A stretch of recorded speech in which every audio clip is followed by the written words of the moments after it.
guys, welcome to my Etsy channel. This is Nancy from nancybadija.com and welcome to another episode of Etsy Shop Critique.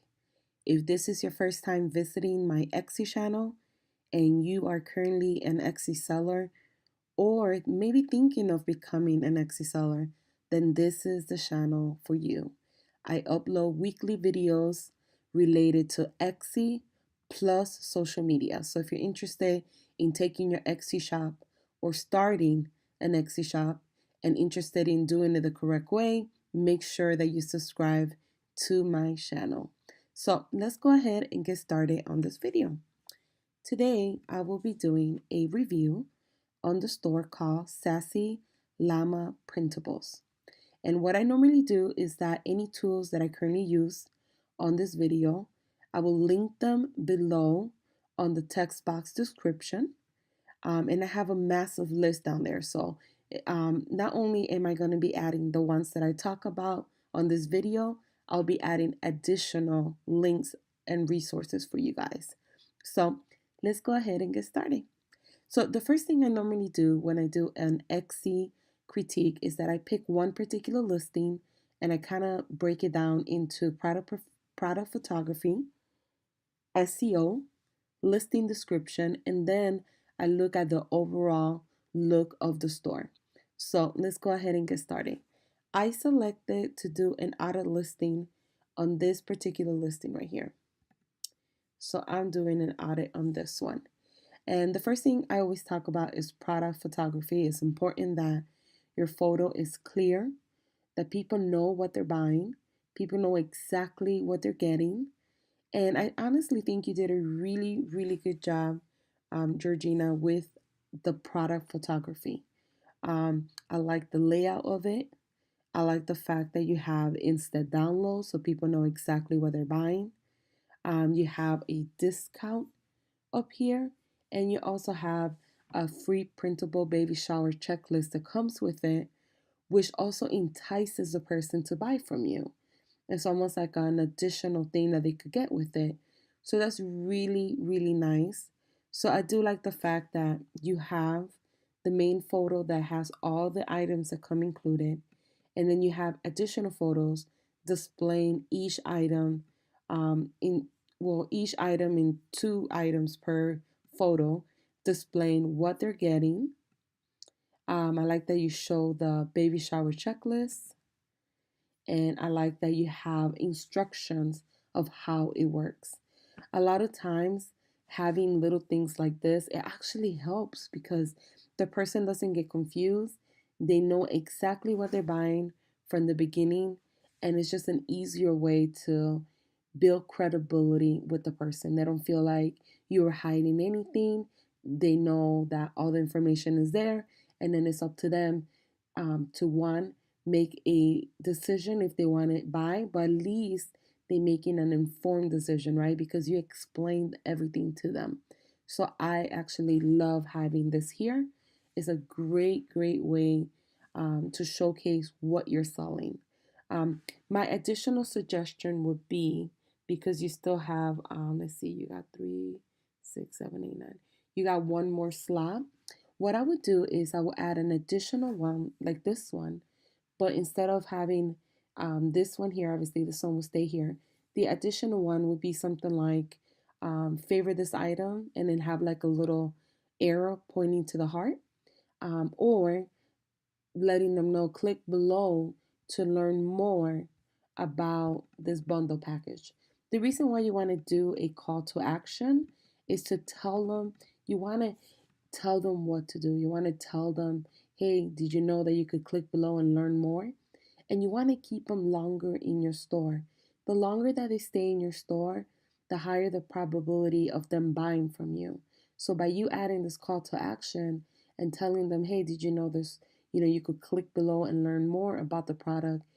It might increase, right, the probability of them buying from you. It definitely does increase your click-through rate. So that's a really nice way to add a subtle call to action. What you want to do also is always keep in mind that for a lot of people, Etsy is still fairly new for them. So for a lot of people, it's their first time shopping on Etsy, or they only shopped, a handful of times, so they don't really know how to navigate Etsy. So by you saying, "Hey, click below to learn more," it's a good way for them to be like, "Oh, I didn't know if I click here on more, right? That I'll be able to go ahead and read the listing description and know exactly what I'm buying." So, great, great, great way of showcasing your product. I think you did an excellent job. Um, so, yeah, in this sense, I think you're doing really, really good. So, let's keep going. The second thing I want to talk about is SEO, also known as search engine optimization. And as you guys might know, SEO is just the way that the search engine works. Whenever somebody types in a particular keyword, that particular item or items come up in the search results.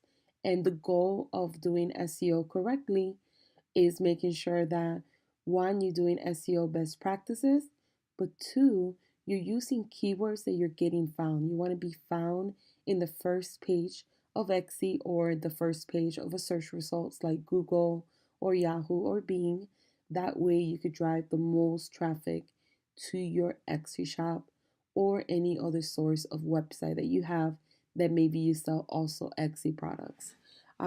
So what I did was I did an audit on this listing. The first thing that I noticed on your listing is that you have instant download. I will remove this from here, or add this at the end of your title. Keep in mind that the first keyword that you add on your title holds the most weight.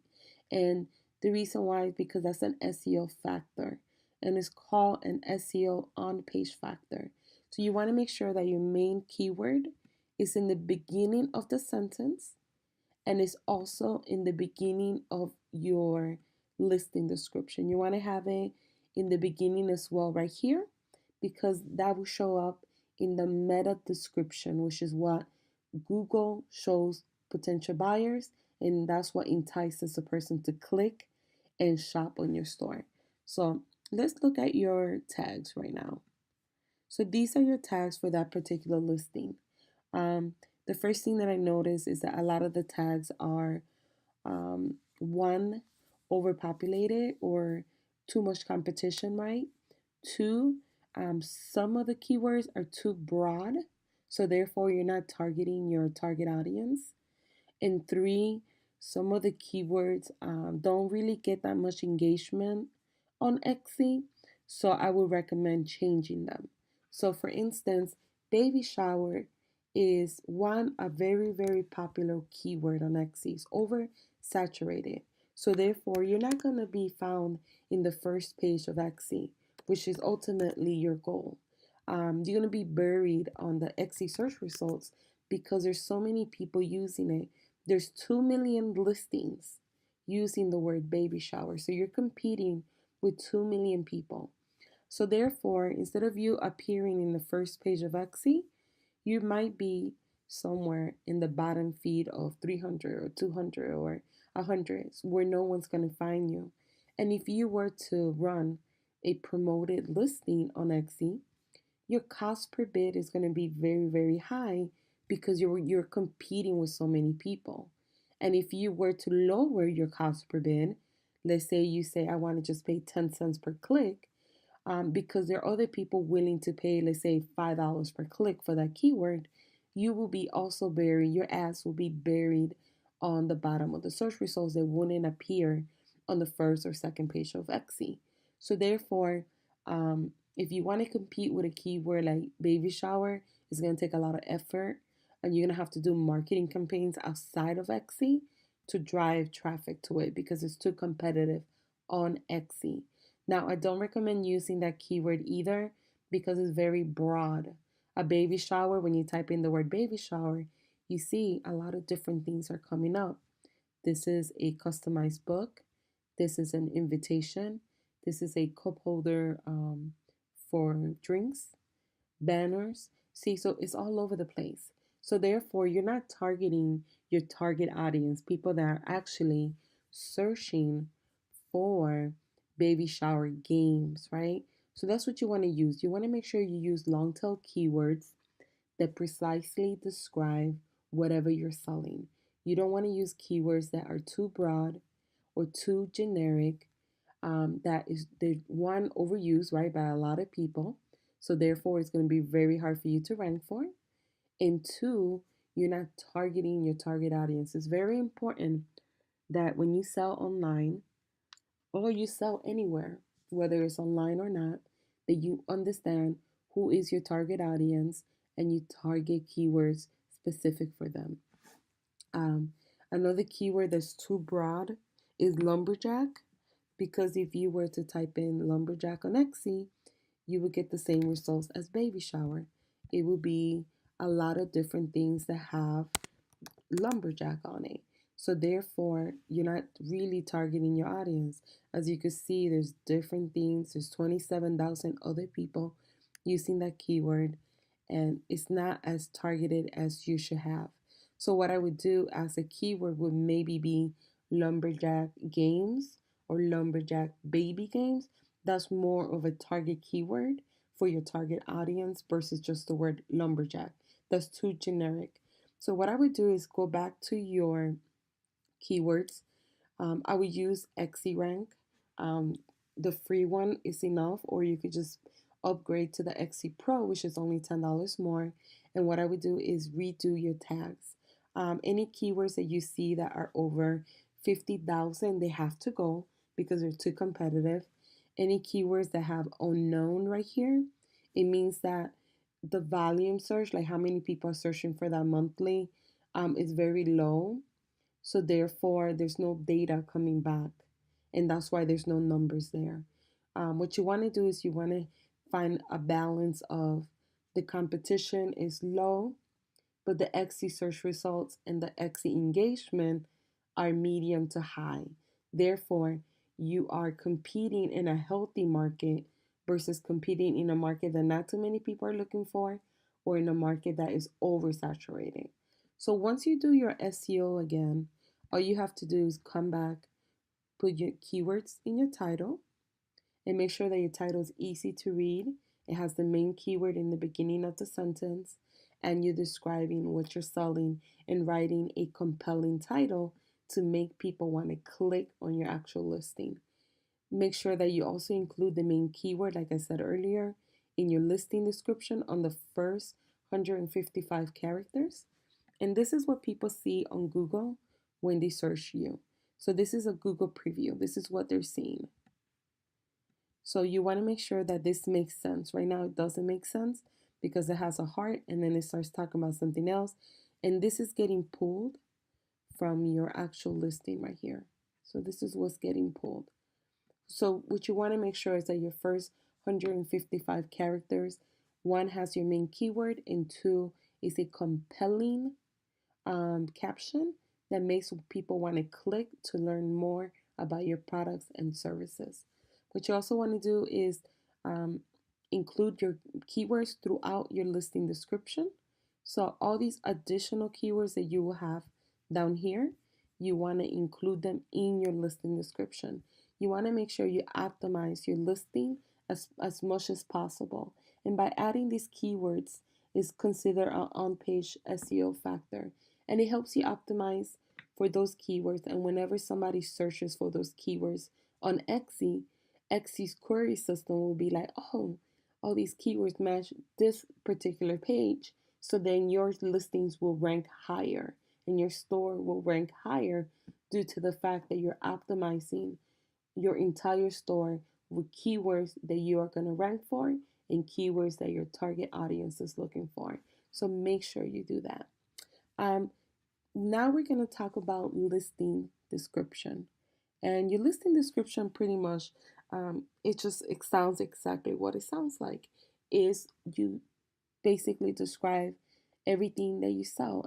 Well, not everything you sell. You're describing that particular listing and everything they need to know about that listing. You did a really good job with separating it into sections. I love doing that. I feel like it's much easier to read. It's easier to skim where I want to go to. Um, and it just makes it better looking. It's more user friendly, in my opinion. So you did a really, really good job with that. You did a really good job explaining that it's a digital download and that no physical product will be mailed or shipped. So really good job with that. I like the fact that you put all the different things that come in the package. You have how to order, um, and you also have matching items and returns. What I will do also have is maybe a section on how to download the actual file, because as you probably already noticed, a lot of people don't understand how to download digital files. So maybe have the instructions where they could click to the Etsy page where it shows them how to download digital files. And then what you also could have is basically also a section where it talks about um, zip files. If you have large files and you save them under zip files, so they can know how to open zip files as well.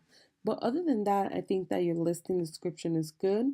The most important part is adding your SEO, which you haven't. So you want to make sure you do that. But the look of it, right, is user friendly and it looks good. So in that sense, you're doing a really, really good job with it. Now, the last thing I want to talk about is the curation of your shop, and it's just the overall look of it. So, I do like the fact that you have a tagline. I like the name of your store, I think is really cute. My personal opinion about having a picture, I would prefer a real picture of yourself. The only reason why is because when people buy on Etsy, the reason why they buy on Etsy is because it's handmade, it's personalized, is so they want to know who they're buying from. So it just makes it more personal buying on Etsy versus when you buy like on Amazon, people don't care who they're buying from. So therefore, I would just add a picture of yourself. Um, I would do the banner again only because I feel like it's a little blurry, and I would when you do the drop shadows on these, I would do a little bit more around around the other corners because they're blending in and not so much just in this corner. So I would just blend it over here as well so they could stand out. But I will redo it only because I could barely see this one in this one here, but that's just me trying to like perfect your store. It's not like you have to do it, it's just my suggestion. I do like that you have instant download printables. It's very important that that's very clear. That way there's no confusion. So you did a really good job with that. And I like your logo. You have a logo. A lot of people don't even have a logo. So you are ahead of the game. And it's very cute, by the way. So I do like it. Um, I like the fact that, I mean, your reviews are really good, so I don't really have to say anything about that. So obviously, your customer service is great and your products are great, so people are leaving you good reviews. I like your About Me section. My only suggestion would be to add photos, maybe a photo of you working and creating the items, or maybe just a photo of yourself, or maybe a photo of you and your family, like more personal stuff. But I would add a photo. Great job on adding your Pinterest and Instagram account. And then what I would do here, don't leave it blank. Add this photo if you don't want to add a photo of yourself. Just don't leave it blank. People want to see who they're buying from, or at least have it filled out with a picture of the avatar that you have. Good job of filling out the most frequently asked questions. I think overall you've done a really good job. I think that in order to take your shop to the next level, my suggestions are SEO and coming up with a marketing strategy outside of Etsy. So growing your Pinterest account or growing your Instagram account. That way you could take your store to the next level and drive additional traffic to your shop. But you are off to a good start. I love your store. I love your products. You've done a really, really good job with it. But you do need to work on SEO and keep in mind that you could have great products, great photos, great pricing.